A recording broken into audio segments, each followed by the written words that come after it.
Let's return to This Week in America. Here's your host, Rick Bratton.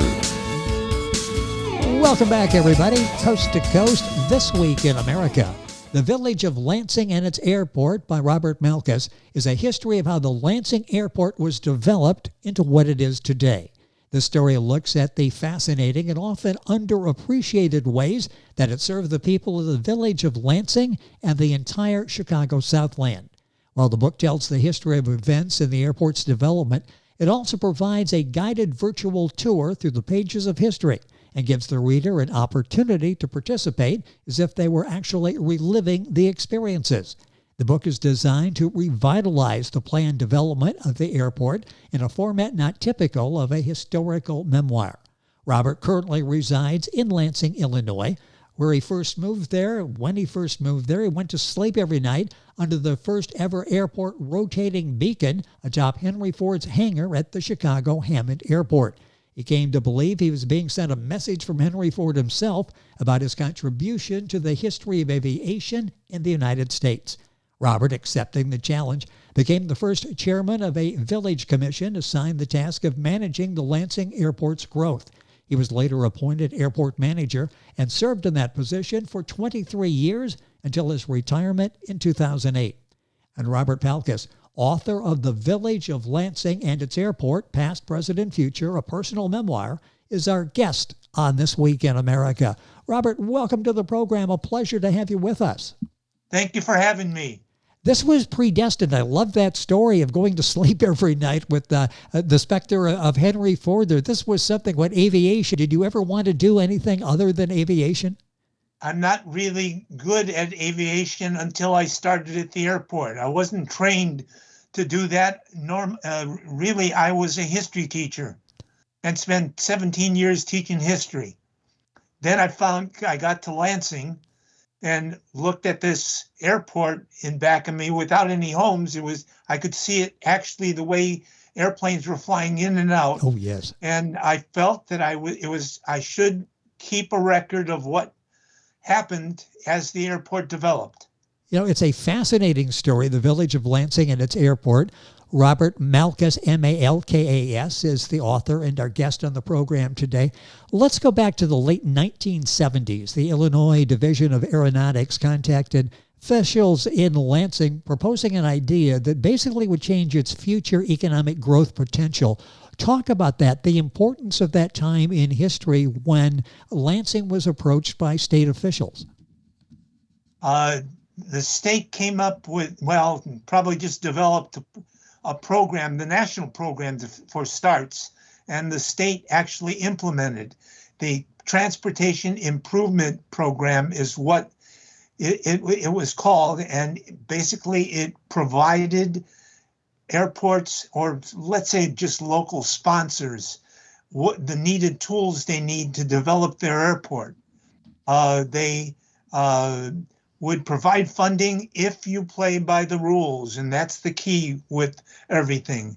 If you play by the rules, Lansing ultimately did play by the rules and ended up with $35 million in grant money to develop the airport from what it was at that time, which was 100 acres, and it grew because of following the rules to what it is today. Which is 650 acres. It couldn't have been done without the help of the Division of Aeronautics in Illinois and the FAA for what they did for us by providing the funding needed. And this was really an important element in the whole aviation picture there, wasn't that? Talk about that, the need for the state to complete the long-term planning for this network of airports. In actuality, matter of fact, that's constantly going on. They have something that's called a Transportation Improvement Program policy, where the airport sponsor keeps the FAA informed of what they're hoping to do in the future.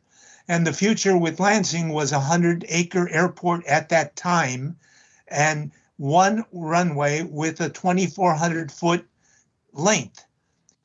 Since then, the I don't have the exact number of projects, but there are about 20 projects that were initiated and completed with federal and state funding to buy up to 550 more acres that allowed us to extend the east-west runway as far as it could go, and then in actuality build a new runway, which occurred in 2003.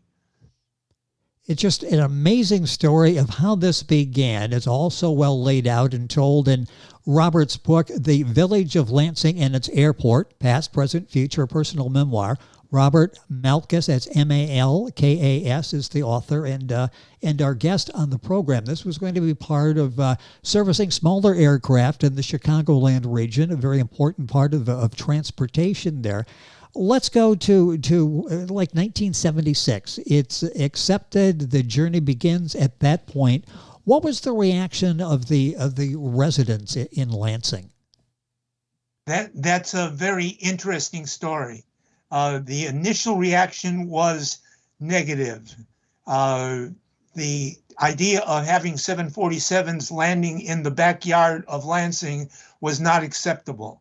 What was needed was good communications with the people in the area, not only Lansing, but our town of neighboring town of Linwood, and across the border, the town of Munster.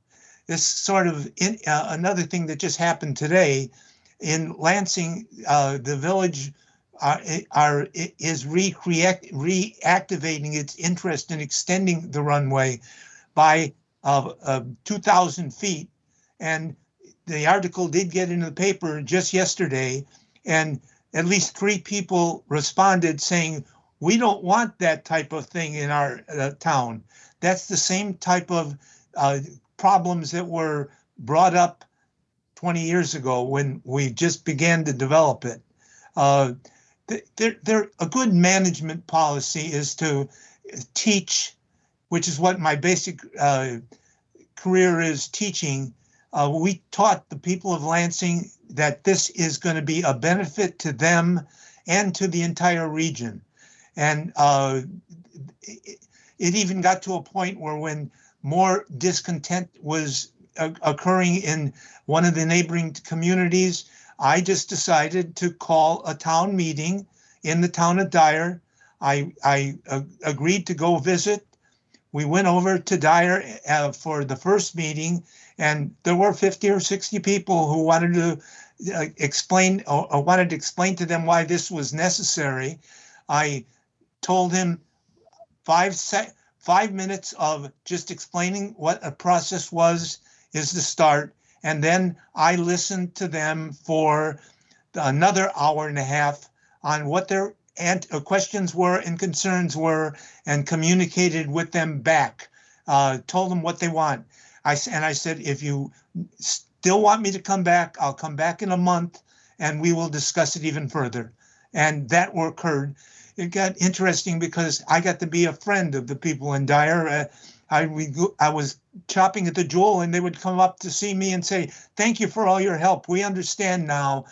Airports are designed not to hinder the residents. They're to help and enhance the lives of the residents.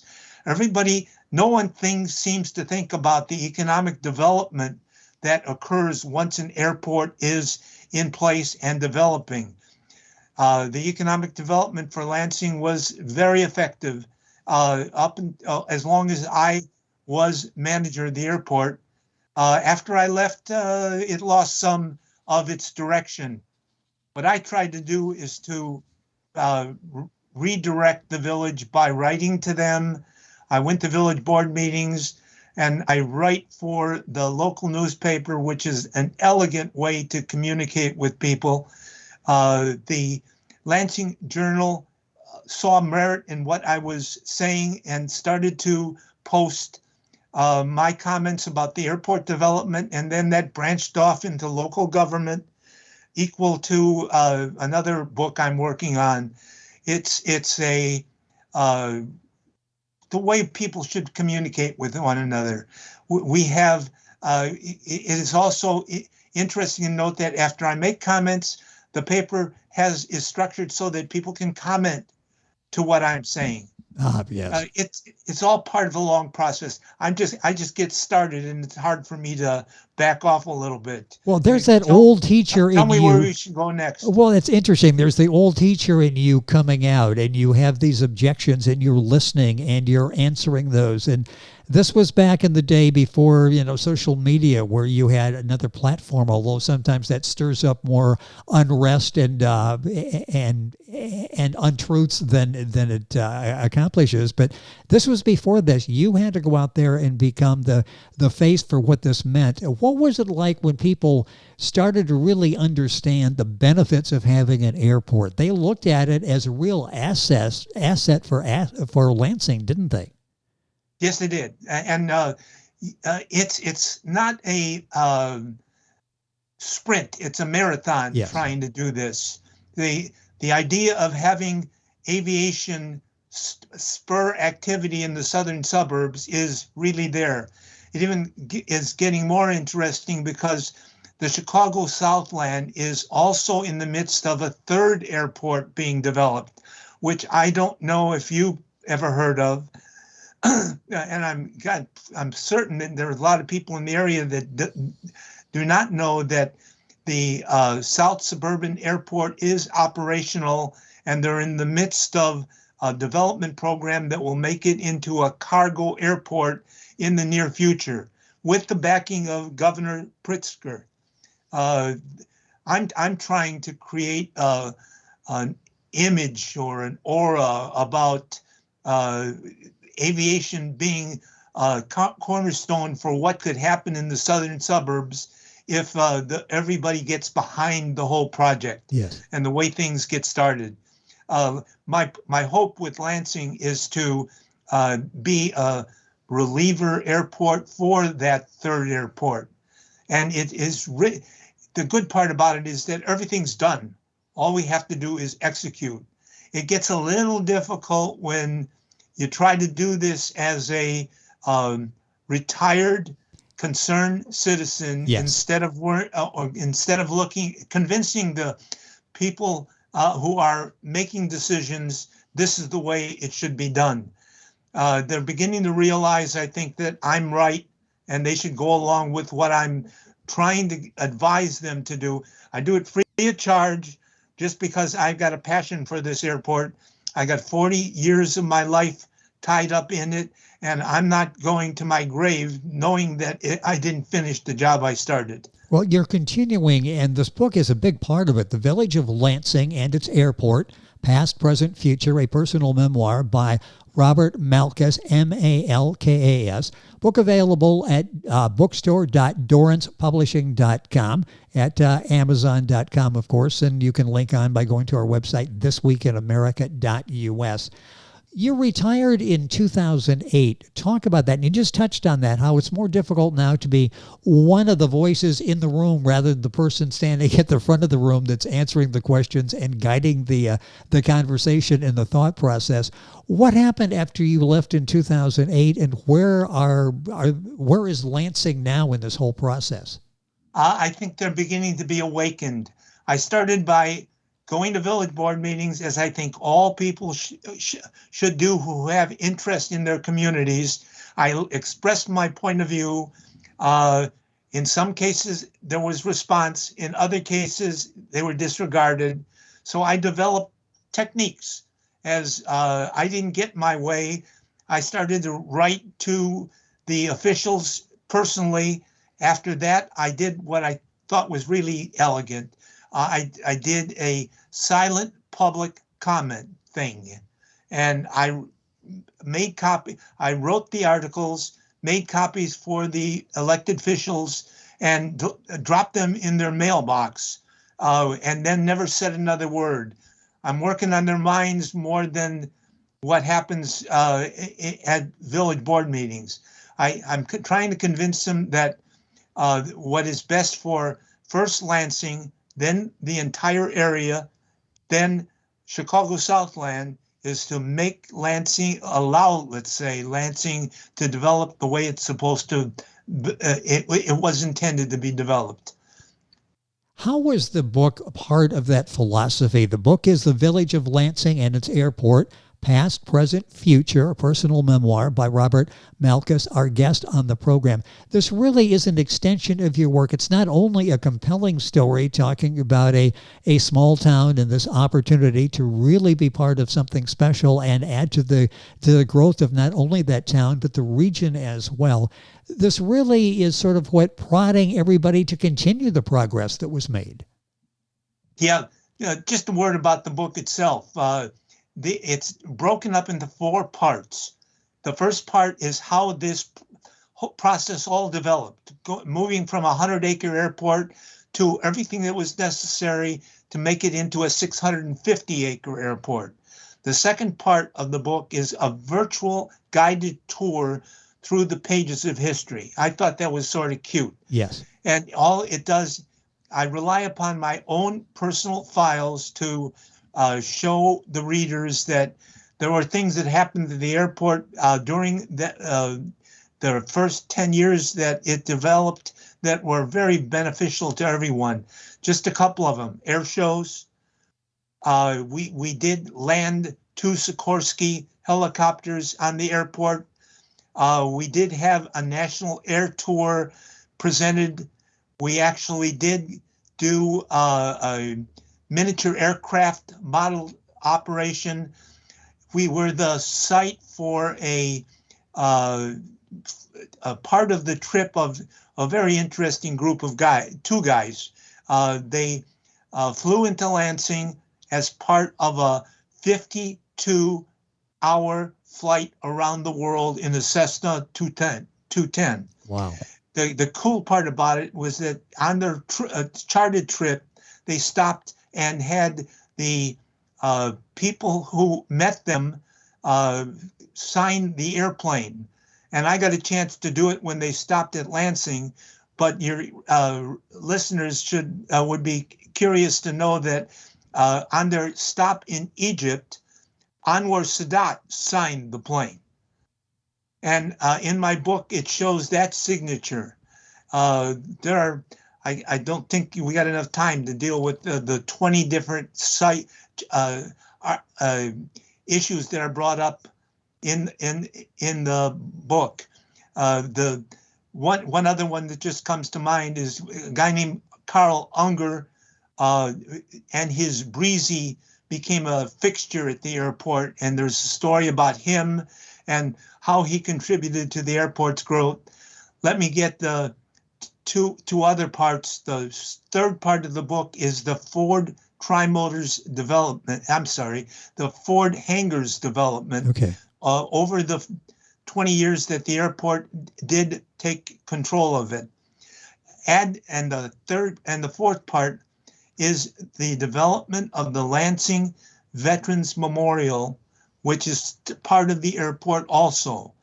The part 4 explains how this happened, what it is now, some of the procedures for how it happened. Most prominently is a mural wall that was which was constructed by an artist, Anna Carroll, and that now is part of the front of the wall, a mural in front of it. They have we did events with young people. The book shows you that also, visiting the Ford hangar. When we did get a helicopter donated by the federal government to be mounted as part of the memorial. And now, if they like it or not, moving towards getting the village convinced that it might be a good idea to turn the Ford hangar into a museum that people can come see what's going on with aviation and military history. It's just such an amazing story that Robert tells in his memoir, The Village of Lansing and its Airport, Past, Present, and Future. A couple of minutes left in the program. Where do we stand with everything now? This, I know, is a great history book. It recalls how this happened, what went into this, how mistakes were dealt with, and you learn from those mistakes. Is this a call to action to continue this growth? Without a doubt. I want to mention just another book that I'm having that is in publication right now. That book is called The Road to Redemption. It's an unauthorized teacher's guide for the teaching of American history. And it reverts back to my old days when I taught at Mother Sarles High School history, and for 17 years, getting our young people ready for what they were to face in the world. I'm very disappointed that we aren't moving in the right directions. So I'm trying to create this book, which should be available in a couple of months, to show the country and any other local people who are concerned that this is what has to be done before we cure all the problems that we have in the world today. And that's why the term Road to Redemption is included in it. We need to be redeemed. There are things that are going wrong in the world, and issues. I in actuality created a classroom for the nation, if they want to look at it that way, that will indicate, and I established 13 assignments for people to take to determine the true realities of what are going on in the country right now. And we'll be watching for that book. Robert Malkas, our guest. That's Malkas. If you Google that, the new book will come up when it's available, Amazon as well. This book that we're talking about, The Village of Lansing and its Airport, you'll find also at bookstore.dorancepublishing.com. All of this on our website, thisweekinamerica.us. Robert, it's been a pleasure. So much more that you're doing in the community, and the new book as well. Congratulations on what you've done. When you drive by that airport facility and remember what it was back in the 1970s, how do you feel when you take a look over there and realize you were a very important part of this growth and development? It's very satisfying. I am... I like from Dickens' book, Uriah Heep, I'm a meek and humble soul. All I want to do is get things done. I am not a politician. The 2 times I ran for office, I couldn't get elected because I don't know how to play the political game. I am an administrator. I'm a bureaucrat. I'm a person who gets things done. And I listen to people instead of telling them what to do. Well, that would make you a bad politician, but a really good administrator, and you've been able to do that, and a very accomplished author as well. The book is The Village of Lansing and its Airport, Past, Present, Future, a personal memoir by Robert Malkas, Malkas. Robert, a pleasure having you on the program. My thanks to King Pages Press, their website, kingpagespress.com, the marketing consultant for Robert in getting the word out on this very important book, The Village of Lansing and its Airport. Robert, thank you for being on the program. Love to do it again. A pleasure having you with us. Thank you. Thank you for having me. It has been our pleasure. The book, once again, by Robert Malkas, Malkas. The Village of Lansing and its Airport, Past, Present, Future, a personal memoir. You'll find the book at Amazon, also bookstore.dorancepublishing.com, and all the information on our website, thisweekinamerica.us. And we're back on today's program right after these messages. This Week in America is online. You can visit our website, thisweekinamerica.us. Scott Pinkerton, Associate Producer of This Week in America.